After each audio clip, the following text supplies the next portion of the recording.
Ms.Wallace Teaches Chemistry. Alright, so today I'm looking at redox reactions. And as it says redox, the R-E-D means reduction and the O-X means oxidation.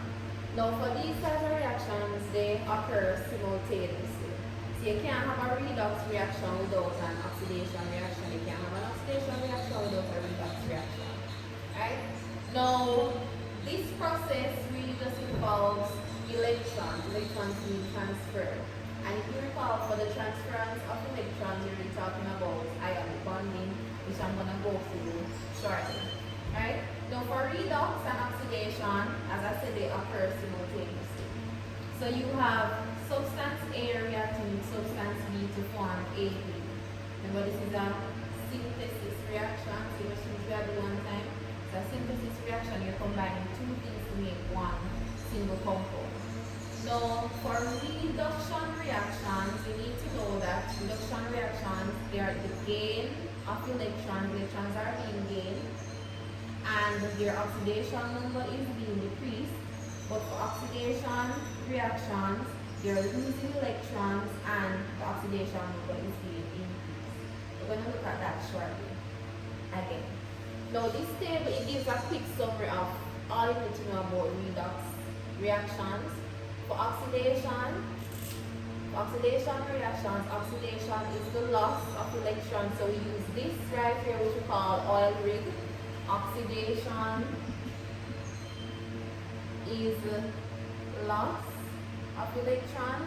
The electrons are being lost in oxidation reactions.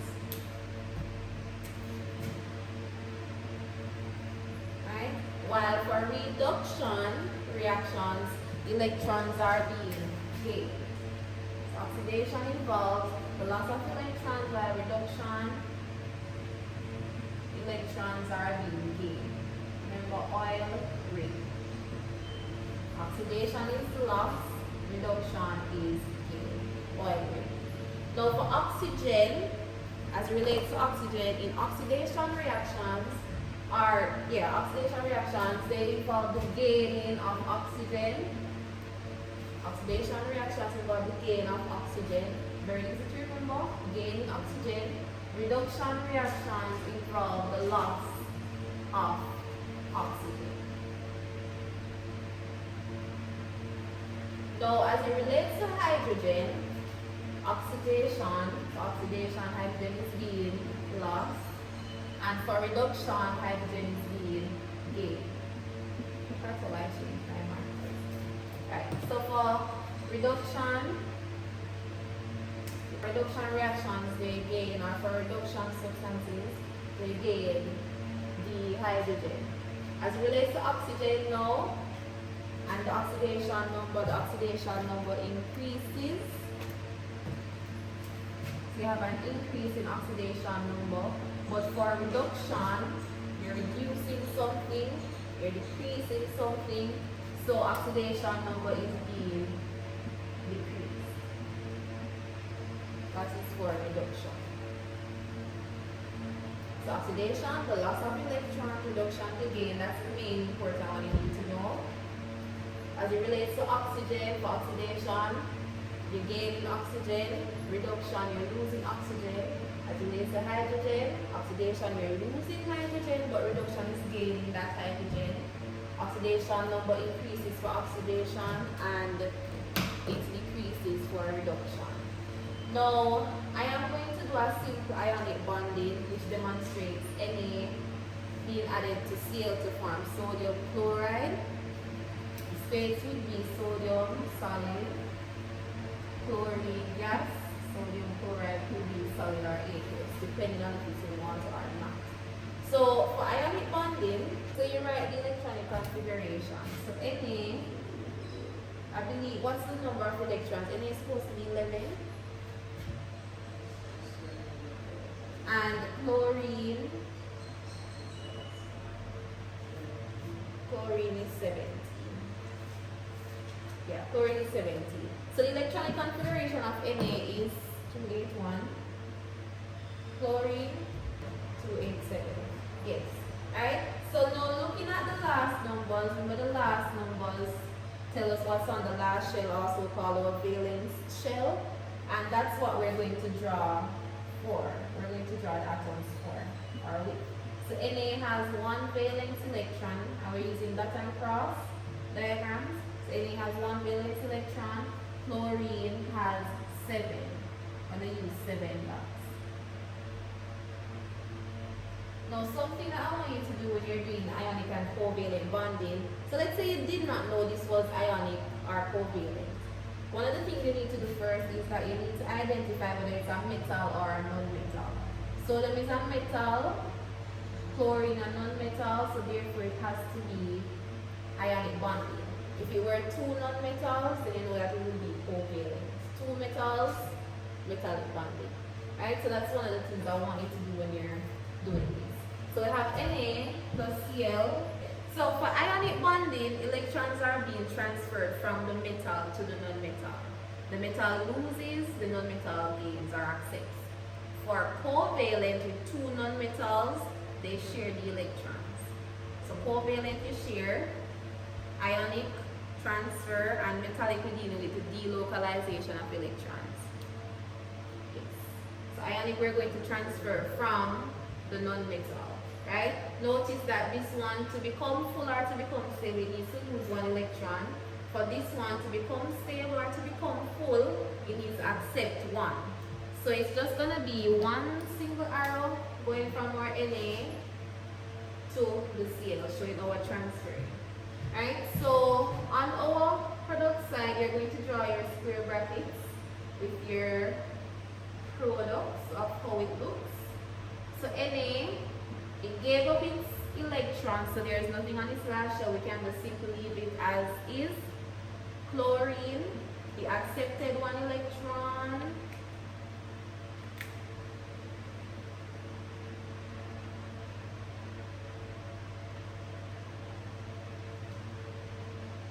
Chlorine would have accepted one electron, so we draw it with that electron that was accepted.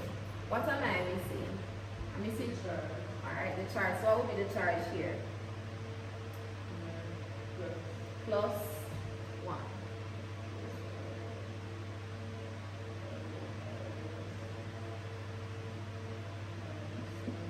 And then for chlorine, 1 minus. Yes. Alright. Another thing is that, so that's our charges. Another thing is that we also need to have the electronic configuration. So for sodium it's going to be 2, 8, chlorine 2, 8, 8. One final thing I want to practice with is writing the overall compound that is formed. In this case we involve 1 sodium, so it's just going to be Na, and we involve 1 chlorine. So our chemical formula is Na. As you see at the top. That's the chemical formula. Alright, so when you're writing your half equations, first thing you do, you use your number line. This is our number line, right? From 3 to -3. So we use our number line, and when we're using our number line, we use it to find out whether it's being oxidized or reduced. We already know it's being reduced, but to just put it into perspective, notice the charge goes from neutral to 1 minus, neutral to 1 minus. Once you are going down your number line, it is being reduced. So we establish that. The next thing we need to do for our half equation is to put in our electron. In this case, we went down 1 time. We're just looking at the one specifically for reduction. Went down 1 time, so it's 1 electron involved. Notice it's the same amount of electron involved for both, and that goes for all equations. So we're adding it. Reduction, ask yourself, is reduction the gain or loss? Reduction is the gain of electrons, which means that we're going to be gaining an electron, in this case 1 electron, so it's going to be Cl plus 1e to give us Cl 1 minus, sorry. And this is correctly written because we already have the plus electron on the correct side. So that's it. So that's it. Yes, that's So this one you have to bring it over, but this one just like that. So balance is 2Al CL2, 2Al CL3. Alright, so when we're doing this, remember when we're doing redox reactions, we're gonna single out one of them, right? And something I want to do is that when you're singling it out, you write your charges at the top. So remember, for neutral compounds, elements by themselves, you're not bonded to anything, so you would have a neutral charge. Chlorine is also not bonded to anything. It's in its elemental state, also neutral. But these now, it's bonded. So Al, what would be the charge of Al? Plus 1. So it's in group 3, so it would be a 3 plus charge. Remember that the charge got the back. Right. For chlorine, charge 1 minus. We're not sure whether it's being oxidized or reduced. So it's gonna be Cl, and I'm just gonna write it back as its atom. I'm writing it as its atom. Alright, so it's gonna be Cl neutral to give us Cl3. 1 minus. To give us Cl1 minus. Right? What do we do next? Use the number line to determine whether it's oxidation or reduction. So in this case, we're going from neutral to 1 minus. So we're going down, reduction would be down the bottom. Right? So therefore, this is reduction. What's the next thing we do?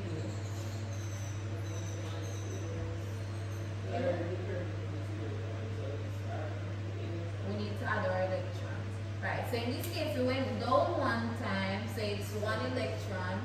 But for reduction, reduction is the gain of electron.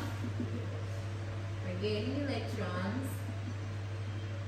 So it's gonna be plus 1e. And this right here, right now at this point is correctly written. Now we need to go back and look in our overall equation. Right? Notice that for the overall equation we had how many chlorines here? We had 6. 6. Yeah, 6 chlorine. 3 times 2 gives 6. And right here, still 6 chlorines, right? So all we need to do is that we need to multiply the number of electrons by 6. We need to multiply the number of electrons by 6. Right? So remember, for every chlorine atom involved, you have 1 electron being gained. But since it's a total of 6 being gained. Right? So to rewrite it, you have to write it back exactly as is. So it's gonna be 3Cl2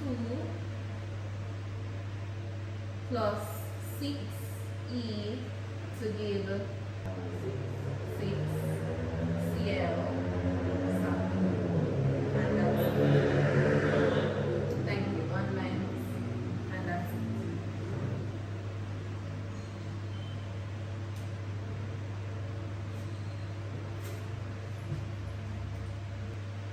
When it's elemental, you write it back as is. When you balance it, you write it back as is. But when it's not elemental, you write it in its atom form.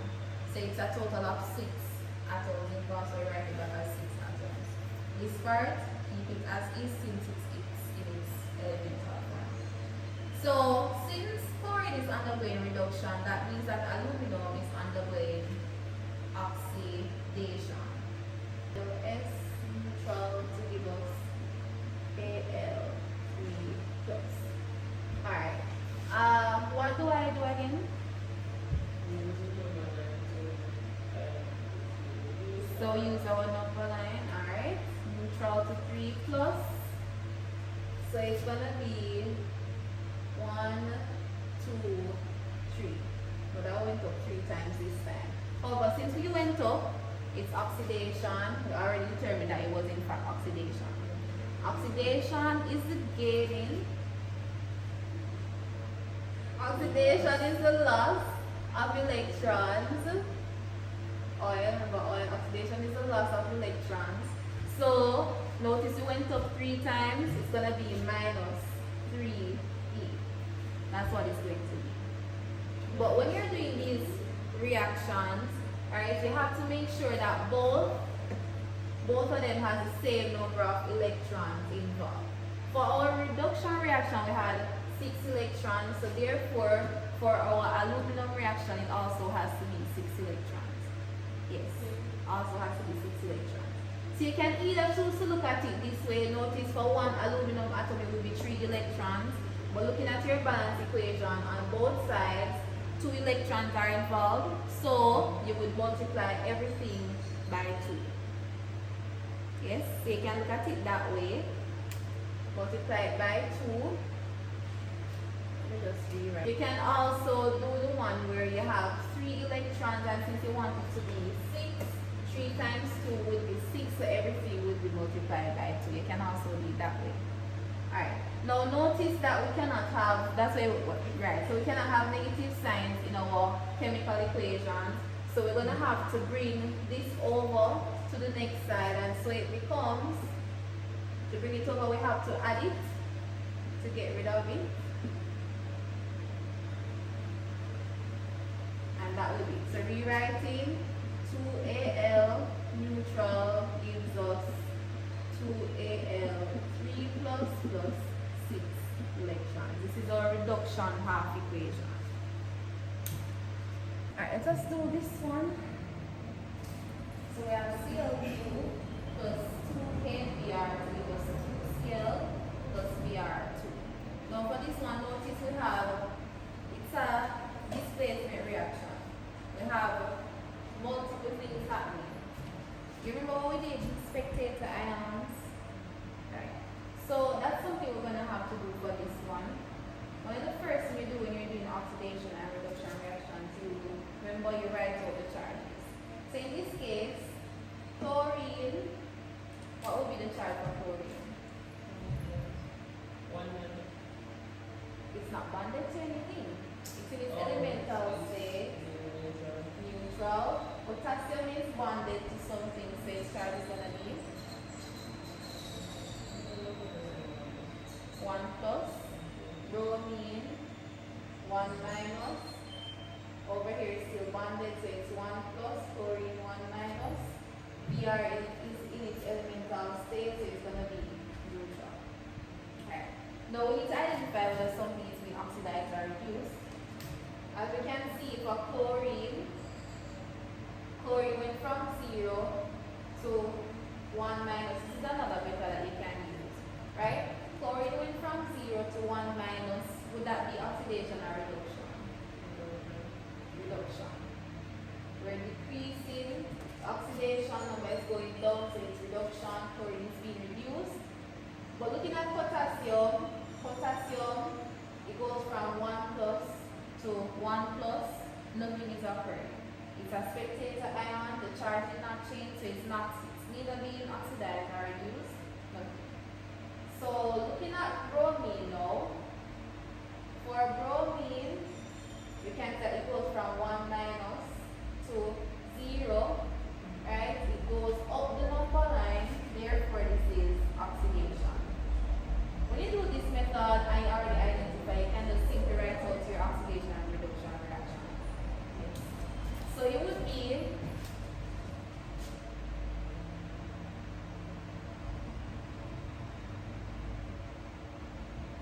oxidation, so that oxidation it would have been bromine is going to be Br1 minus to give us Br neutral.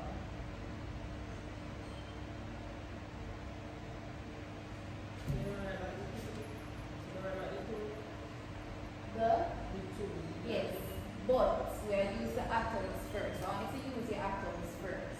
You write back the 2 when you're balancing. Yes, when you need to balance the electrons, you write back the 2. But in this case, we're looking at 1 single atom.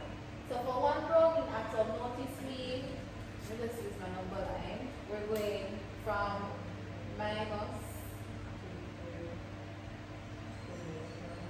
to neutral. We're going up 1 time, so it's 1 electron.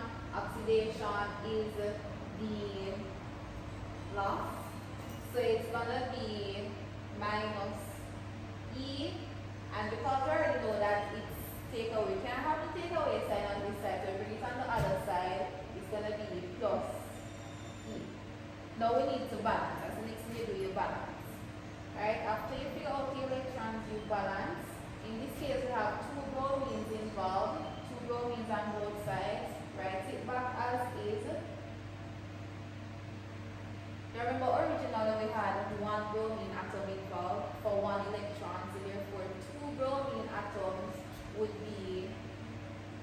involve two electrons. That would be it. Now for reduction, remember, first thing you write out back as the atomic form, the atom form, so it's gonna be Cl neutral to give us Cl1 minus. So it goes from 0, it goes from neutral to 1. We went up one time, which involves one electron. Reduction is the gain of electron.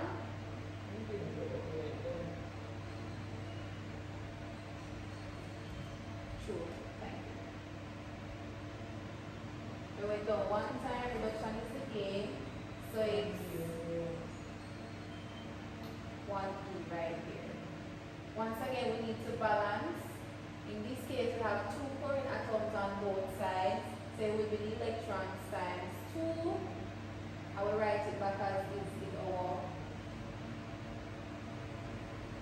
overall equation. That's it.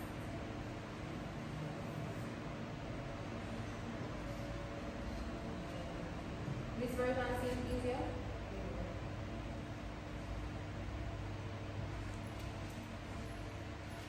I'm going to do the magnesium on this.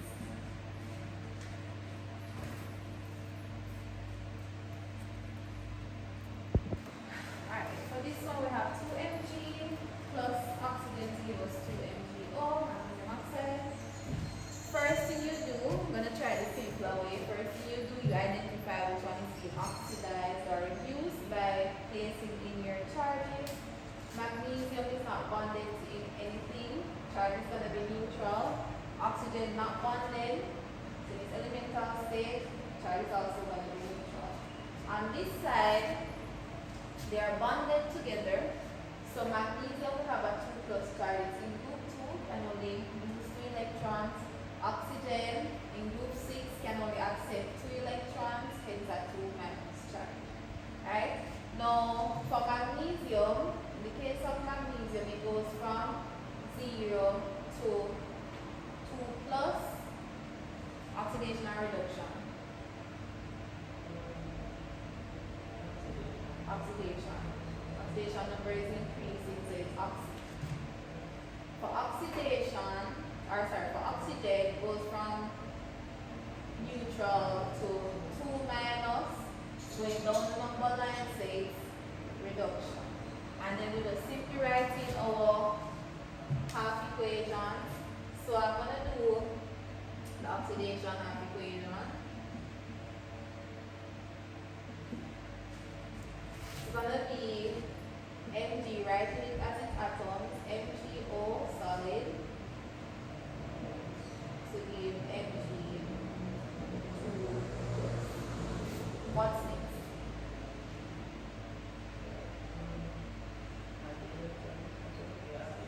So we need to put in our electrons. In the case of magnesium, it went from neutral to 2 plus. 2 electrons are involved. Oxidation is the loss of electrons. So since we're losing, it's going to be a minus 2E here. But we know, so we can just write it back over this side. So it's plus 2E. Next thing we need to do is what? We need to balance. At the top, notice it's 2 atoms involved on both sides. So it's going to be 2 times 2, which gives us 4 electrons.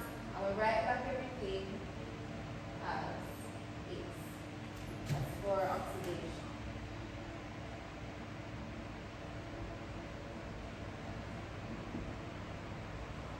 For reduction, we have our oxygen.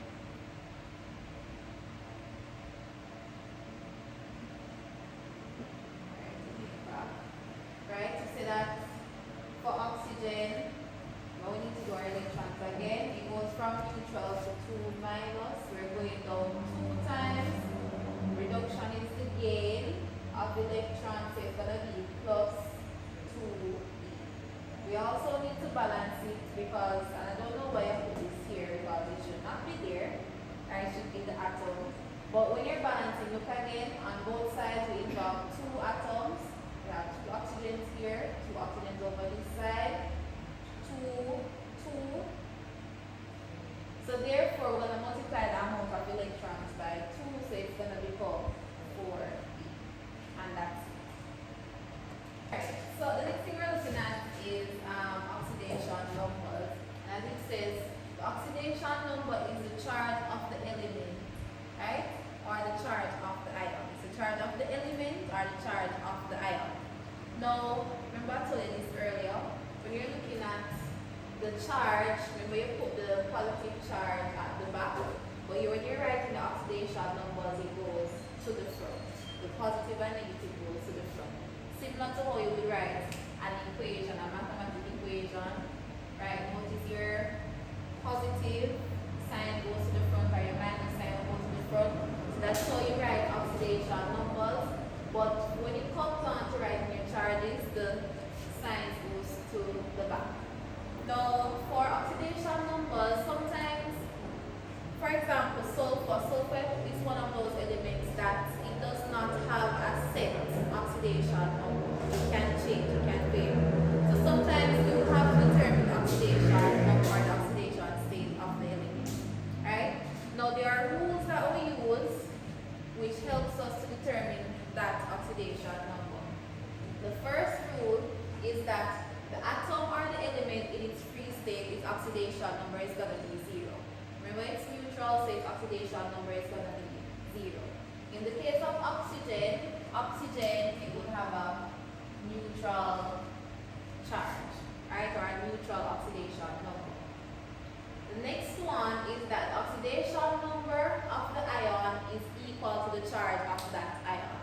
In the case of aluminum has a 3 plus charge, so therefore the oxidation number is going to be plus 3. If we were to have another example such as magnesium 2 plus, the oxidation number is going to be plus 2. That's the oxidation number. Alright, rule 3. For rule 3, the oxidation number of hydrogen is always plus 1. Hydrogen is always plus 1. Except when it is bonded to a metal. When it's bonded to a metal, it now becomes, or it now has a minus 1 charge. So hydrogen is always plus 1 except when it's bonded to a metal, any metal. Sodium, magnesium, potassium, calcium, it will be 1 minus. Rule 4 tells us that the oxidation number of oxygen is always minus 2. For example, in the compound magnesium oxide, we know that oxygen would have a minus 2 for the oxidation number. However, in peroxides, oxygen would have a 1 minus oxidation state. Because remember, peroxide is saying that you have 1 atom per oxide. Or you can say you have 1 oxygen per atom. Right? So it's going to be minus 1 when oxygen is in peroxide. For example, hydrogen peroxide, the oxidation state of oxygen would be minus 1. Just remember that oxygen is usually minus 2 except in peroxide. Hydrogen is usually plus 1 except when it's bonded to a metal. For rule 5 says that the sum of the oxidation numbers of the elements in a compound is equal to 0. So no matter what compound it is, the sum of all of their oxidation numbers will be equal to 0. You're not seeing the 0, but it is there. It's equal to 0. And looking at it, I'm going to erase this and rewrite it. So in the case of magnesium oxide, we have 1 magnesium, right? The charge of magnesium is what? Plus 2, that's the charge of magnesium.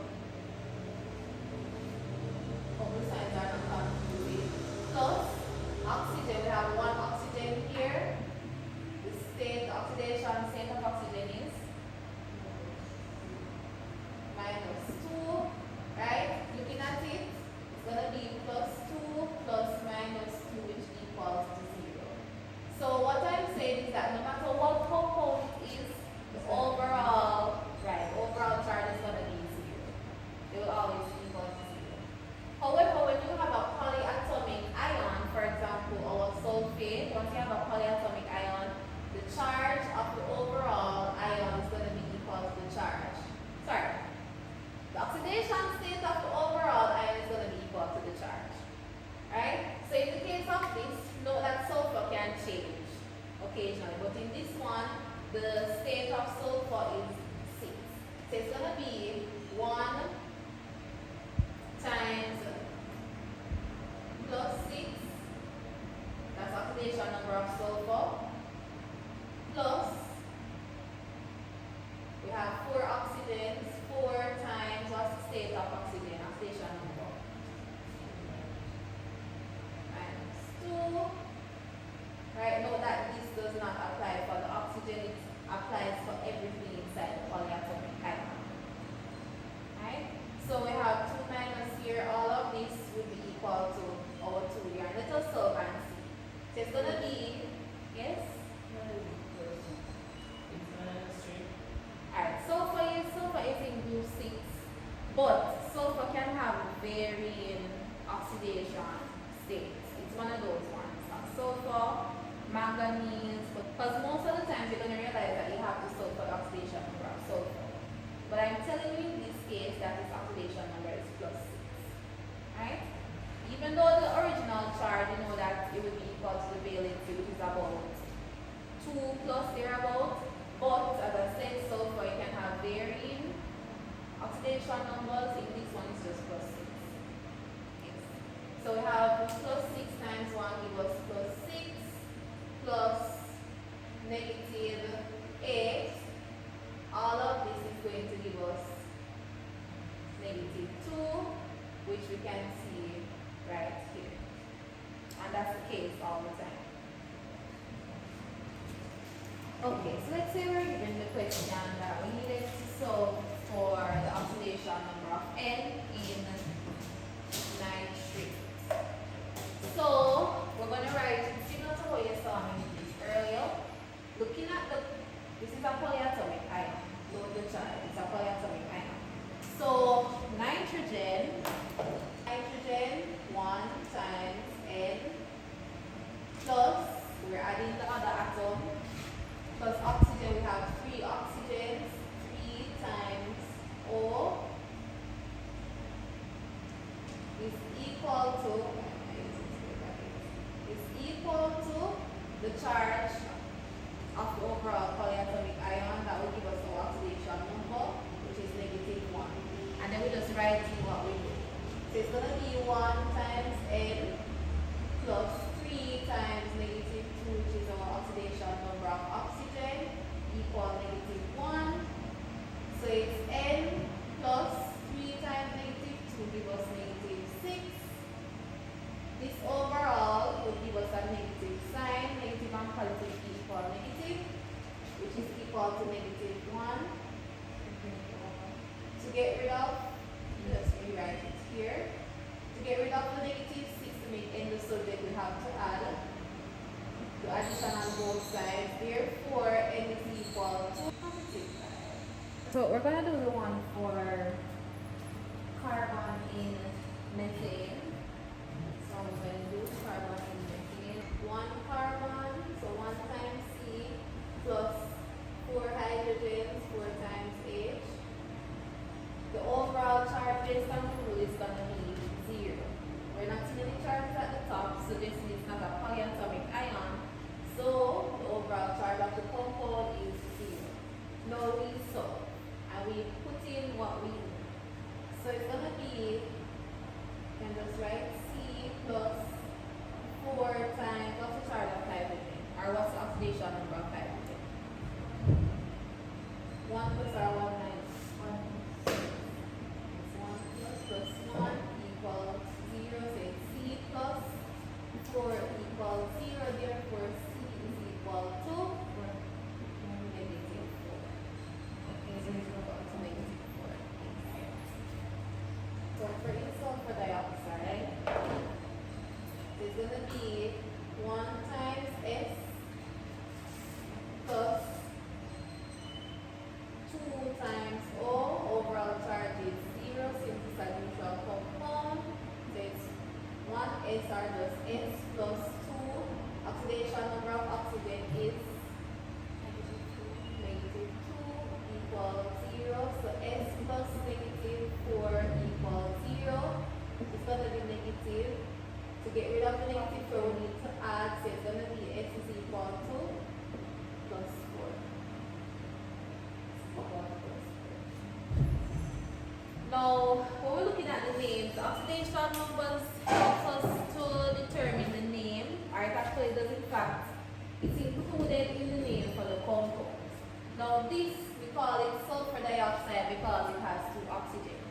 But if we were to consider the oxidation number of the sulfur, it would be sulfur 4 oxide. This is telling us that the oxidation number of sulfur is 4. Right? These are some of the examples. This is manganese or manganese dioxide. As you can see here, we also call it manganese 4 oxide. The 4 here is telling us that the oxidation number of manganese is 4. We also have nitrate ion, the nitrate 3 ion, right? This is telling us that the oxidation number of the nitrogen is 3. We also have nitrogen 4 oxide. The oxidation number of the nitrogen will be 4. Similar for these ones for sulfate 6 ion, right? Oxidation number of sulfur is going to be 6. And for the sulfur 6 oxide, oxidation number of the sulfur is 6. What are you noticing about the names? Look at these names.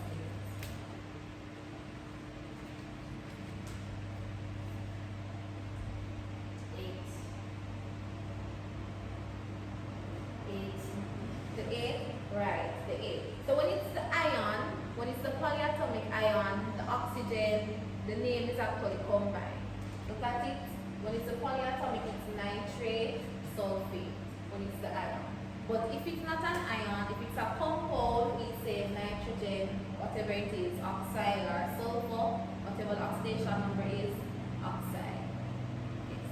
Something to know as well is that this, our oxidation numbers, they also tell us the valencies, right? So let's say you were just given this. They just told you nitrogen 4 oxide, or they just told you sulfur 6 oxide, right? So this is telling us that the valency of sulfur is 6. We already know that oxygen is 2. Crisscross, and we would get it simplified. 2 into this 1, 2 into this 3, so therefore it's going to be SO3. So you can use the name to help you to determine the chemical formula as well.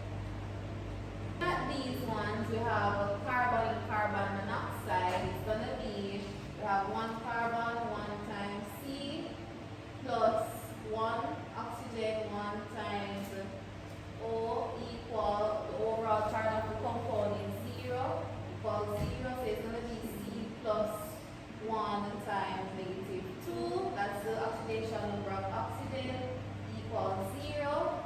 C plus negative 2 equals 0, therefore C is equal to positive 2. Carbon is carbon dioxide, it's going to be 1 times C plus 2 times O, overall charge is 0. It's a neutral compound.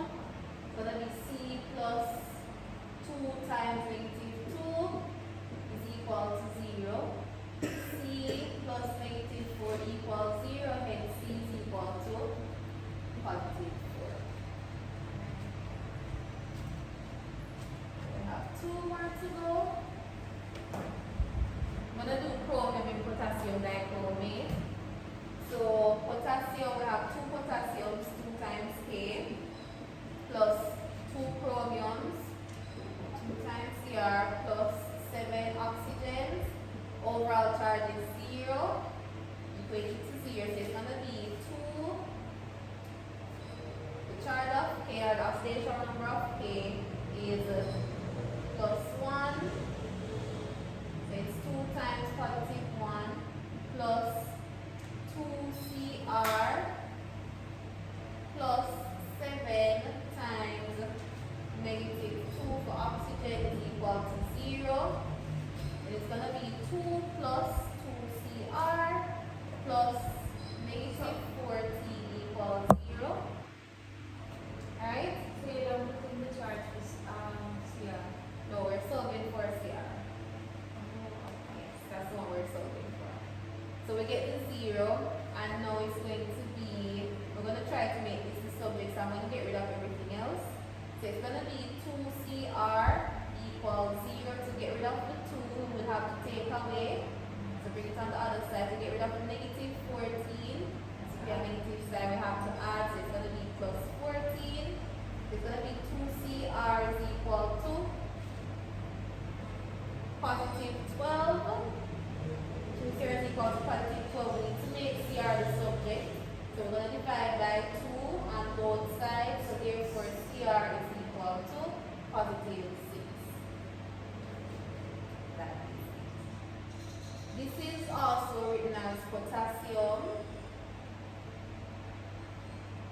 dichromate,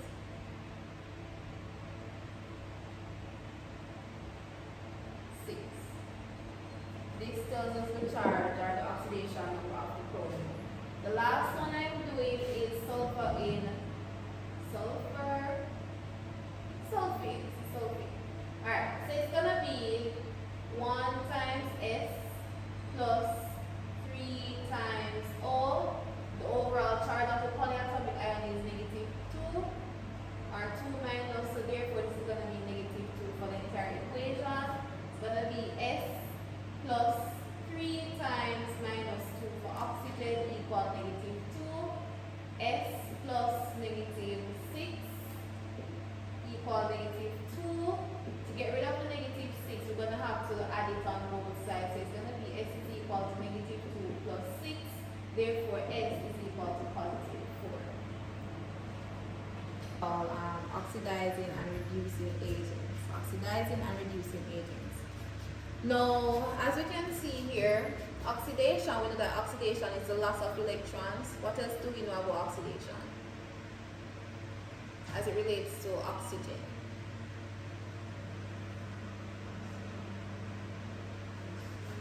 Yeah, you can look at the table, ma'am. Yeah, look at the table. As it relates to oxygen, right, so for oxidation, you gain oxygen, right? Now, as I said, we're looking at oxidizing agents. For oxidizing agents, these are agents that cause, or these are substances that cause an element to lose its electrons, right? It causes an element to lose its electrons. So oxidation, loss of electrons. Oxidizing agent is the one that causes the element to lose its electrons.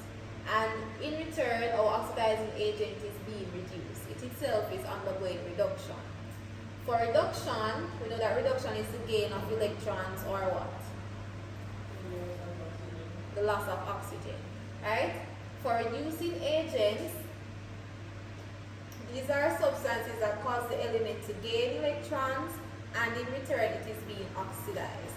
Now if you think about, you know, like when you go to the bank and you have a bank teller, you have a bank agent, the bank agent causes you to lose your money, right? It's a very similar thing happening here. So you lose your money, but the bank agent causes you to lose the money. You lose your money, what would that be? You lose the electrons, that would be what?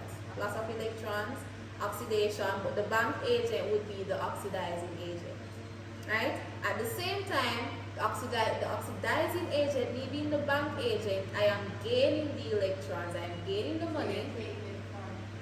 So I am being reduced, but I'm also acting as the oxidizing agent. At the same time, the person who is losing the money is acting as the reducing agent. They're causing me to get some money. And that is being oxidized is the reducing agent, and the substance that is being reduced is the oxidizing agent. Just remember to flip it. Now we're going to apply this in an equation. So we have our equation here, we have Na and Cl. So looking at it, Na is going from a 0 at R dot 0 to 1 plus.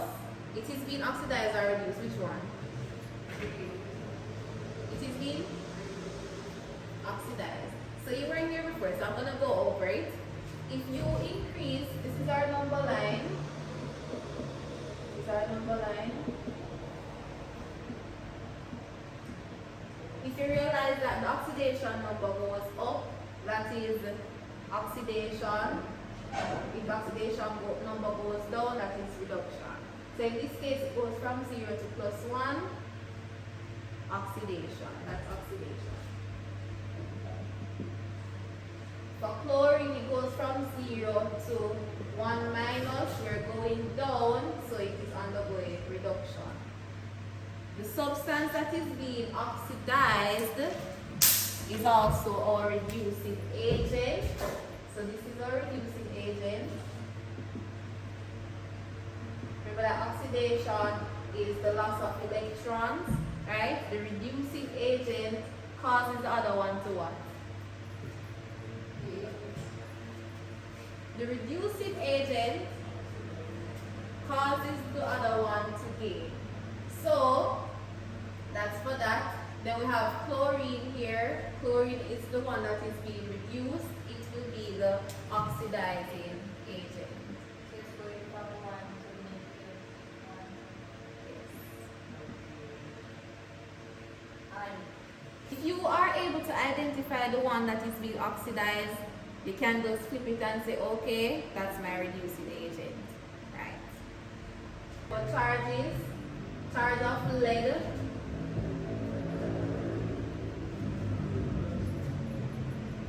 Plus charge of oxygen 2 minus. Carbon in its elemental state is 0, neutral.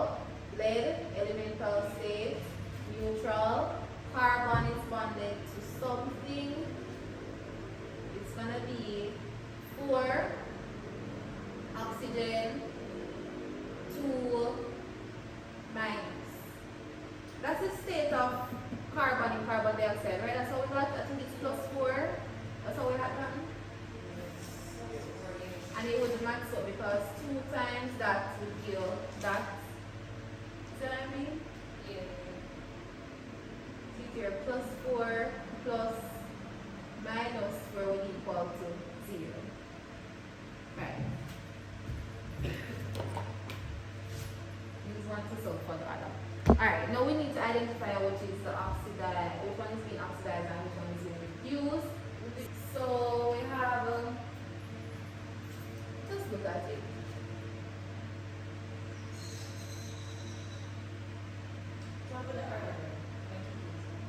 Notice that for oxygen it remains the same on both sides, acting like our spectator. So it's neither being oxidized or reduced. So we can just take that out of our head. Let us do the lead. Lead goes from plus 2 to 0, right? It goes plus 2 to 0. It is going down 2 times. So therefore it is being reduced. It is the oxidizing agent. And then looking at carbon now, it goes from 0 to plus 4. It's going up our number line. So therefore it is being oxidized and it is the reducing agent. Right? Something else that you could have looked at is notice that on this side lead has oxygen but on this side it does not. Right? So it is being reduced. It lost the oxygen. It is being reduced. Looking at carbon, this side it doesn't have any oxygen but this side it does. Gain the oxygen, oxidized. So that's something else you could have looked at. So we're finding the ones that are being oxidized and reduced. Placed in our charges, the hydrogen looks the same on both sides, so we can just draw it up for carbon and oxygen. Carbon goes from minus 4 to positive 4, so therefore it is being oxidized, yes. Oxidation number increases, so it's being oxidized and it is our reducing agent.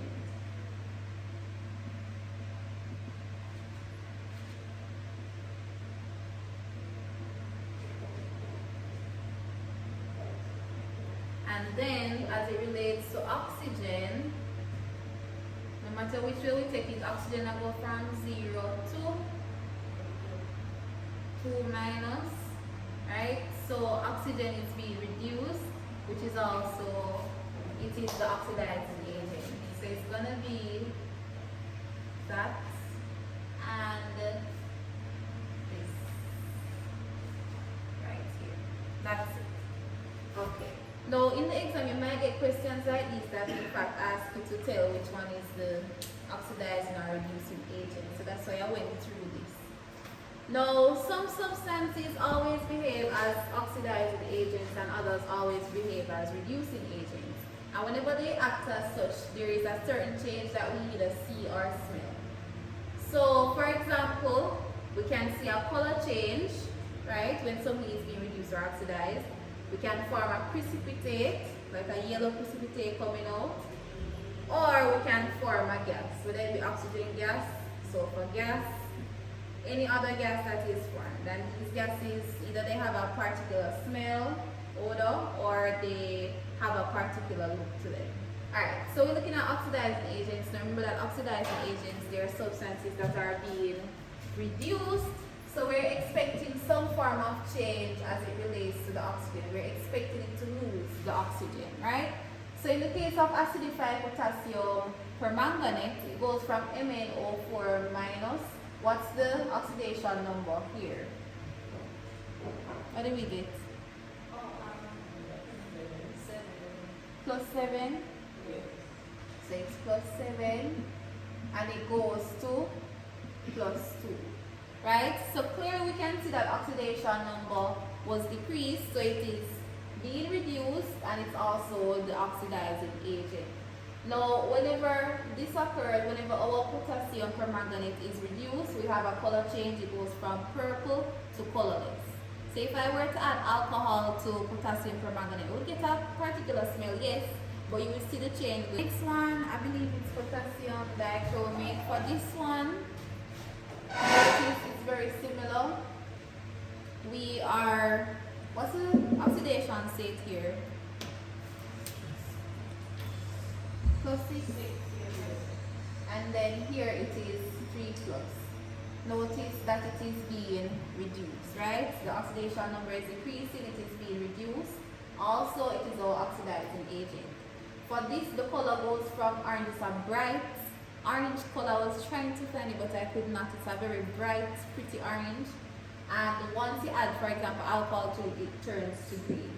This is what we also use for the breathalyzer test. You know, like the police, when they want to see if persons are drunk, you just put something in their mouth that has potassium dichromate in it.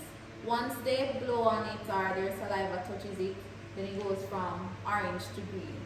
So even the smallest amount of alcohol, it picks it up. Okay. That's a potassium dichromate. Remember that it's our breathalyzer test. You might see it somewhere. The next one is the aqueous iron 3 salt. So for these ones, the 3 plus, the iron 3 plus, it goes from yellow brown to pale green. The oxidation number is decreasing, it is being reduced. What I use to remember the colors for iron, I say, you know, like when somebody too green, you know, like them too green? Yes. So for iron 2 plus green, and then the 3 plus, just remember it's yellow brown. And it is in fact yellow brown. It has like a yellow, think about the pills. Think about the pills. So the 3 plus is yellow brown, 2 plus is pale green.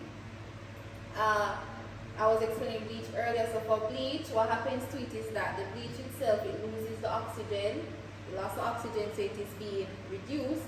But the clothes itself gains that oxygen. It is being oxidized and it becomes colorless. Right? So that's an oxidation reduction.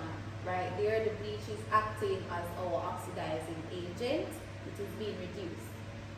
For hot concentrated sulfuric acid, whenever it is being reduced, a scent comes off, a pungent sulfur dioxide gas comes off. It smells like matches. It's colorless, so the only way for you to actually identify it is by the smell.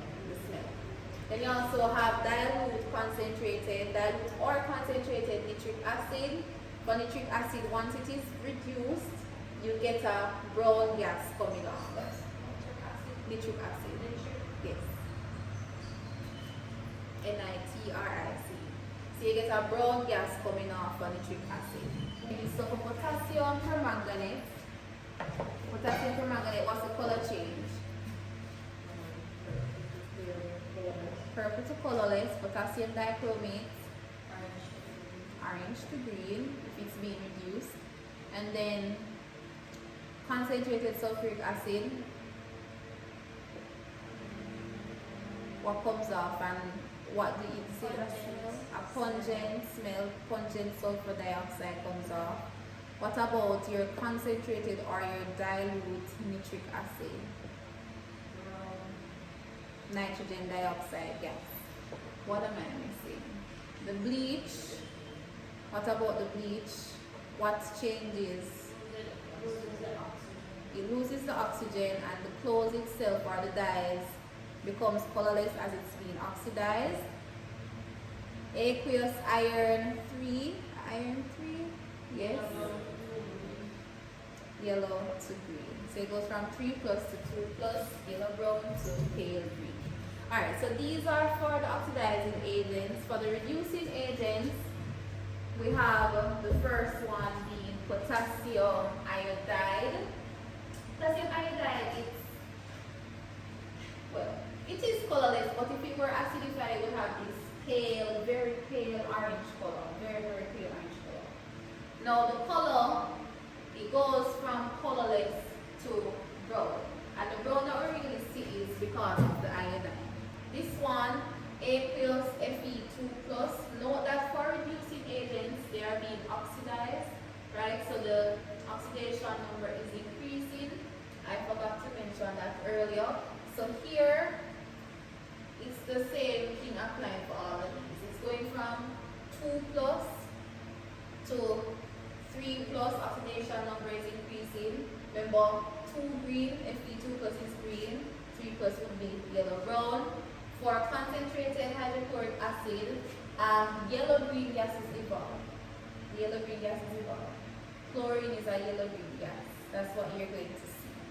And it has a smell as well. And then we have hydrogen sulfide, sulfur gas, yellow sulfur gas is evolved.